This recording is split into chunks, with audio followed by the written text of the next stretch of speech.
slowly tear him apart. That is the only thing he could have done in that situation without air superiority. He executed it well. Indeed, and this map is a little bit annoying for Zerg due to the fact that this version of the map has destructible debris on it, and it doesn't have a pathway for any run-bys either. So this is actually a pretty good map for Terran, and just to go back why it's a bad map for Zerg is because you have to get rid of destructible debris. You don't want to build units. You're going to have to build units early, and it takes away from drones, takes away from the income, takes away for a potential fast third base also.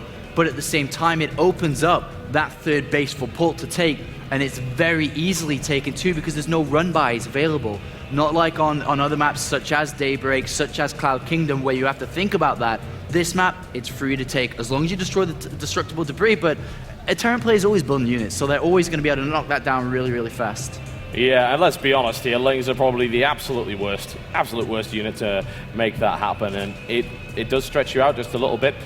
See what Lucky decides to do. He's going to go for a hatchery first, nothing really out of the ordinary there, and we are going to see Command Center first once again from TSL Polt.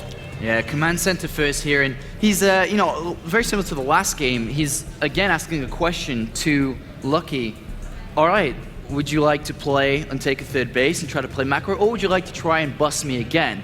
But this time around, it's kind of a rhetorical question when he says, do you want to play a macro game? Because there's, like we just talked about, there's no easy third base to be taken. Yeah. So maybe we'll see aggression come out again from Lucky. Maybe he'll try and tech up super fast and try to go for, you know, like a Ling Infesta bust or something along those lines. But to be honest, it's a difficult position that Polt's put him in, especially on match point.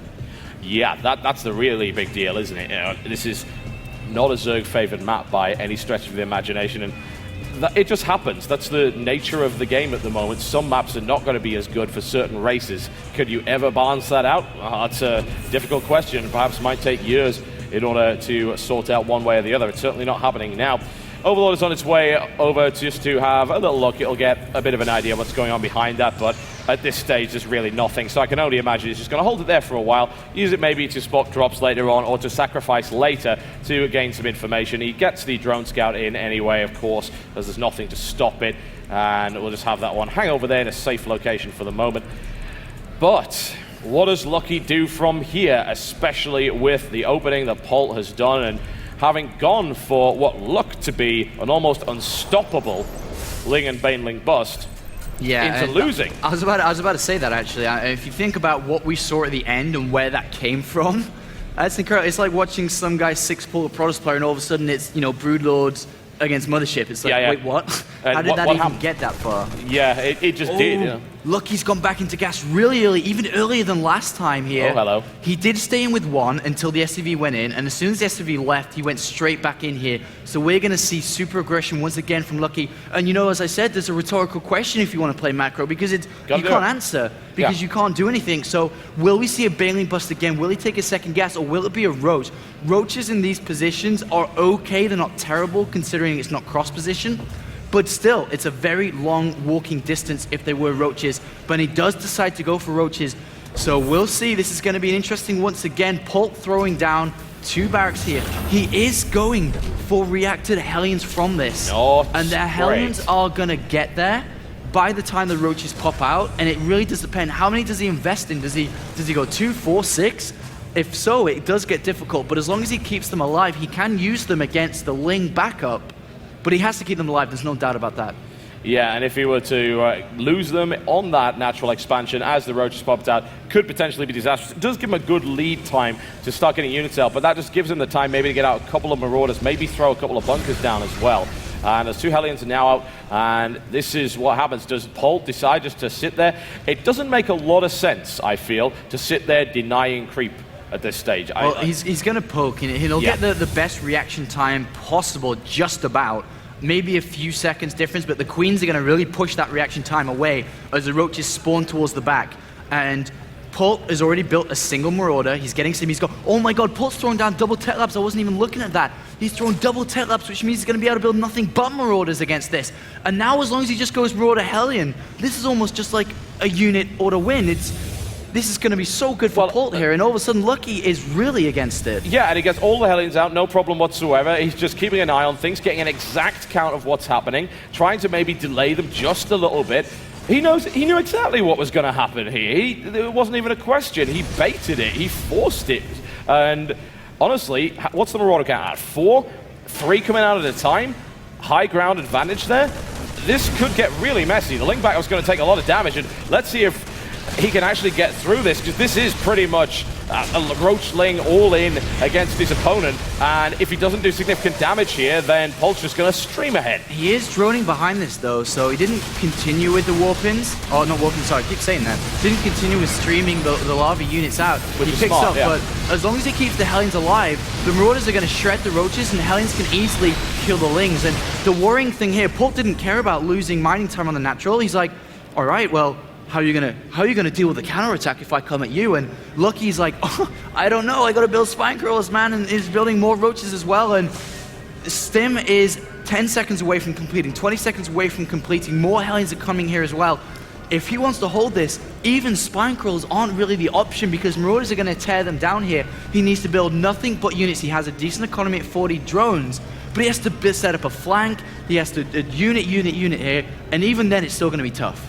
Yeah, and building that round of 10 drones has meant that his force is a heck of a lot smaller, and it was fine. You just like, right, okay, we're not going to all in this. This is simply not going to work, so right back into drones. Let's not build another round of units. It's kind of fortunate that he didn't, but he is still up against it here. What a force. That's 13 Marauders and 9 Hellions. That's devastating. The spine crawlers will be crucial here, but they'll also die very rapidly. As you can see, 1 down, 2 down. The Lings come in for a surround, but there's nowhere near enough, and they're easily barbecued there by the Hellions. And straight off fight here. The Roaches get in nice and close. Are there enough Marauders? It doesn't look like there are at the moment, and Lucky is able to shove that one back. Yeah, he does, and he also launches a counterattack here, so Lucky's saying, no, I will not lose this game and be knocked down into the 3rd and 4th place. So he does kill a few SCVs here and pushes the counterattack back. So Lucky manages to hold on just about. He also has double evolution chamber. Didn't tech up at any point in that game. Is still down at the hatchery. Will want to do so very shortly. And we talked about how hard it is to take a 3rd base. He now has units. He can use the Roaches, he can use the Lings to take this out, and all of a sudden the game once again continues. So we're having one extreme to the other in the previous game, and now this one as well. This high aggression being defended, and then the game marches on. Yeah, these two guys are so well matched that it results in an epic series, as you can clearly see. That ain't a misuse of that word. That is truly what we're seeing here at the moment. Polt does have an economic lead at the moment. He's had a lot more workers than his opponent for a while. Did lose quite a bit of mining time, so it's not quite as good as it could be. And in terms of losses, they're both pretty much equal. Command center coming down, easily make its way through to that 3rd base, but there's the age-old Terminus problem, especially when you kind of spawn in this position. Zerg taking a 4th against Terran. Yeah, and even though it looks kind of equal and almost the supply as well, you have to think, he did that all on 2 bases, the Zerg playing against a 2-base Terran, and now he's only at 45% of his 3rd base and knows he's behind it in his gas income, so immediately builds the Extractor straight away. Hellions do march out in the center, but don't manage to achieve anything. Roaches do push them back in. 14 Lings in production. We may see a bit of a push here, or I don't think it's really going to achieve much because Siege Tech is about to finish, but at least he can prevent Polt pushing against him. Yeah, absolutely. And map control firmly in the hands of Polt at the moment. He's going to keep an eye out, and obviously if any kind of sneaky, and that actually is what happens an awful lot, sneaky 4th bases, just because this is such a large map, and especially since Polt is not really utilizing drop play at the moment because of course he doesn't have any medevacs, the chances of maybe sneaking a 4th base in somewhere a bit funky, that can be done. And Polt's not going to commit to this. He's just poking up there, and he'll probably return home. He'll take damage in an equal trade, realizing that his opponent is building all these units and not drones. So even though this is pretty bad for Polt losing everything, this is absolutely fine in long term. Short term, he's like, I don't care about these units, man. I'm going Marine Tank. You can have my Marauders and Hellions. Yeah, but now I've stopped you from building 70 drones immediately behind this, and we see 59 SVs versus 50 drones. 50 drones at this stage? Ooh. Polt's taking a 3rd base. He's to be able to transfer a fully saturated mineral line down there. Orbital command as well, because there's no run-by area for Lucky to hit down, and Polt's just gone straight into the basics of Marine tanks now. Yep, and that is such a great build on this map specifically. You can siege up, if you want to take a fourth, you can siege up on it, get a planetary fortress, good luck touching it. If he wants to take a fourth, you can just start to crawl slowly across the map, take the Zelnaga towers, and good luck stopping that. It is difficult to do. Going to be seeing Ling Infesta. There are, of course, Roaches coming up with Roach speed as well, just to back that one up. Nice little combination. And Lucky really can't push at all in this game Nope. until he starts this Manivac production, which he just starts as I say that. He can move to the center of the map and hold the closest Zelnaga tower, but he can never go for an efficient push to kill until the Medivac count is high. And I really do believe that he was just going to go to the center Zelnaga tower soon when the upgrades finish and the Medivacs do start to come out. And he'll hold that position and just take a fourth and then push the game even further into the late game. But it looks like Lucky throwing down the hive once again, and this time around, a scan lands exactly on the main base, seeing the hive, seeing the double evolution chamber, and this time around, Polt is going to be a lot more prepared about that. You know, that composition late game. He's going to be a lot more proactive about finding out, is it an Ultras cabin? Is it a greatest spire? He didn't scan or know about the spire, which is down on the natural, but like I said, he's just going to be so much more in the mindset to deal with that late game Zerg.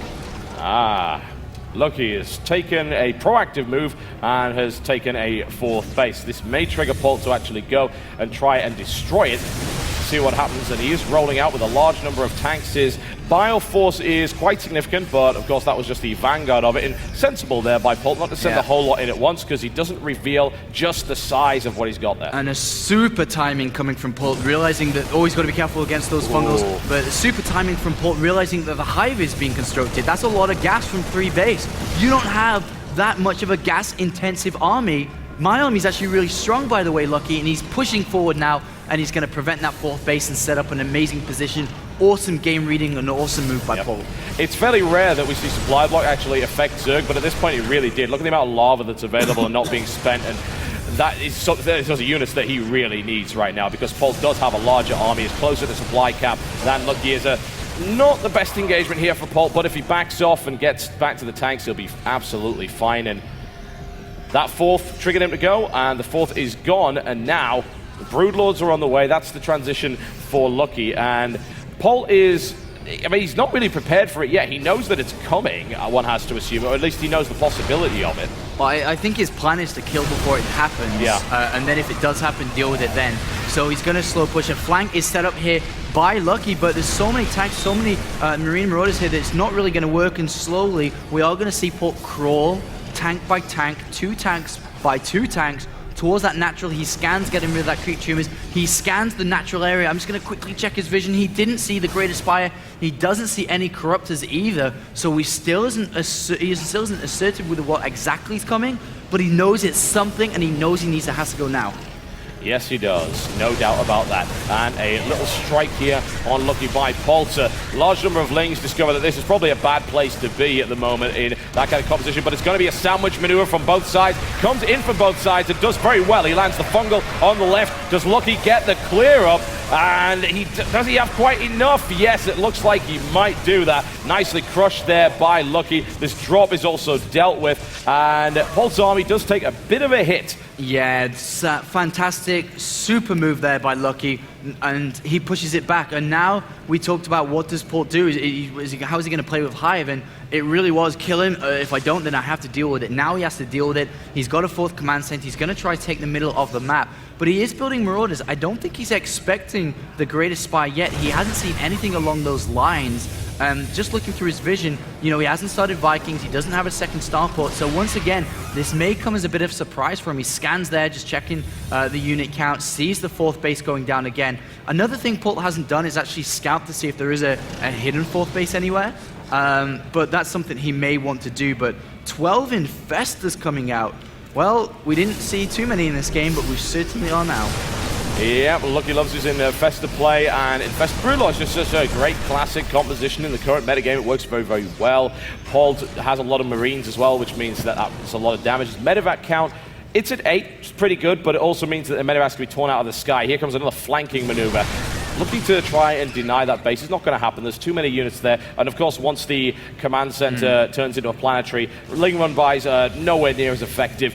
In the meantime, Polt rolling out undeployed tanks here, but he's got plenty of bio support on the ground to prevent that from doing any damage. Broodlord count currently at 4, not huge yet, but the window for Polt to really stop that in its tracks is rapidly shrinking. And Polt did land a scan just before, and he saw the Broodlords as you saw the Viking production now being started. He realizes he's up against it once again, and he'll establish this very similar defensive posture and position on the center base, I suppose, just making sure that the Zerg play can't take a fourth base. Polt expanding to the south, but here comes that slow march once again. Are we going to see drops start to come out here from Polt? He's picking up his units. He knows and scans again right on top of the army, sees the queens, the infestors again, but this time there's not as many Broodlords. No, nowhere near as many. It's not quite as scary.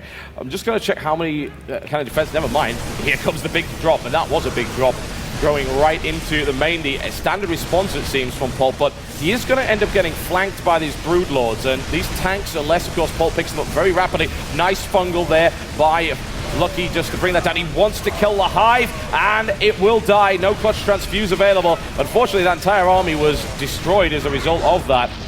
And once again, I really don't think Polt is flustered by anything he sees, as long as there's no fourth base, because there's not as much gas available for Lucky. And Polt's taking the center of the map, he's taking the south side of the map also. He has Marines on patrol move on the right-hand side of the map, so he knows every single base, and he knows that they all haven't been taken by the Zerg play. He scans again. He can just use scans at free will now, because he has so many expansions that he has a good economy and money banked up. And we are seeing Thors coming out again. Vikings, 3 starports at a time coming out here. So we will be even just increasing that Viking count compared to what we saw previously. Yeah, he's refined what one assumes that he already knew what to do, but he's certainly refined that over the course of this series, and Lucky's in an even worse spot than he was previously. The army supply count tells a fairly ugly story. The siege is going to come in here. It's going to take a while for this planetary to die against these Broodlords who the Broodlings have +2, but the actual Broodlord strikes don't. We've got another drop coming in from Polt into the main once again, trying to secure a beachhead to do damage. This siege is going to take forever if he continues just to use Broodlords. There's simply not enough of them, and he can out-repair what's coming at him. Not sure if he's got building armor. I don't think he has. That would be actually good there, but the spawning pool falls, and Polt is tearing Lucky to pieces again.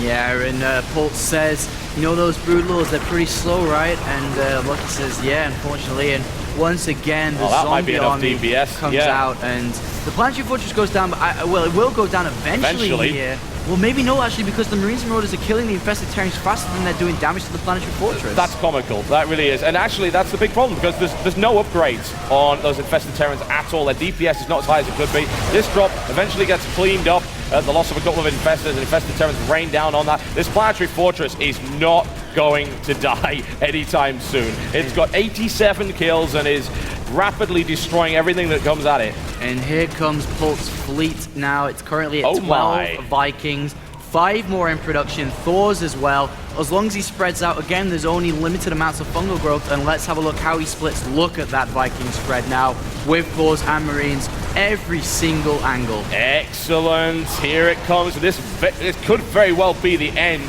of Lucky in this semi-final matchup. Transfusers going down, Fungal's landing, but this force is so well spread out, it just isn't mattering. Look at that. He plummets below 100, 80 supply. This is going to be Polt's by the looks of it. I don't see a comeback coming from here. Another Fungal lands on the right flank, but the Broodlord count is down. GG, and Polt is in the grand final.